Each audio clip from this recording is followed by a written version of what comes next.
This summer, the state had to submit a plan to the federal government explaining how it would track COVID through testing. Today, Reveal investigator Rebecca Lindstrom got a closer look at that plan of attack.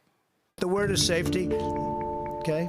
Rapid, but safety. At the end of April, states were charged with testing at least 2% of their population before lifting stay-at-home restrictions. Georgia was nowhere near that mark, but decided to open anyway. But look, I understand the health care ramifications. Georgia did meet that 2% testing goal at the end of May. And in this testing plan obtained by the Reveal, the state promised the Federal Department of Health and Human Services to reach 4% by the end of July. That's at least 433,000 tests each month. Georgia succeeded. Labs reported processing 740,000 tests. But the surge in demand led to a backlog that rendered many of those test results useless. I just think it needs to be faster. Daniel Wiggins tested negative, but then developed symptoms.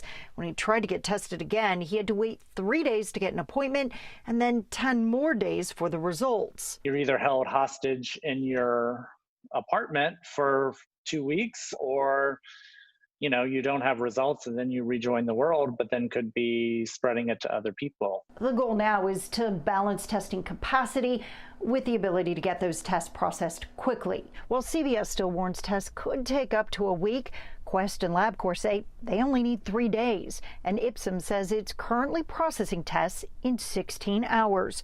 But in most cases, you don't get to pick your lab, just your testing site.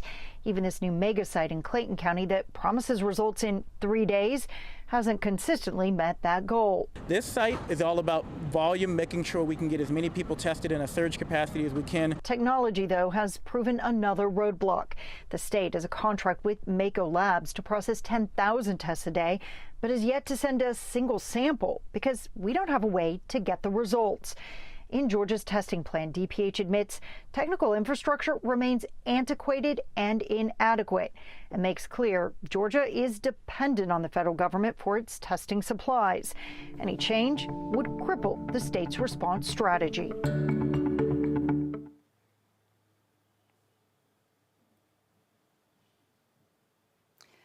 The state's testing plan is also dependent on demand. The Department of Public Health says requests for tests have started to fall. The state's mega testing site in Clayton is a good example here. While it can test 5,000 people a day, only about 1,000 have been showing up. DPH says they've experienced a high number of no-shows.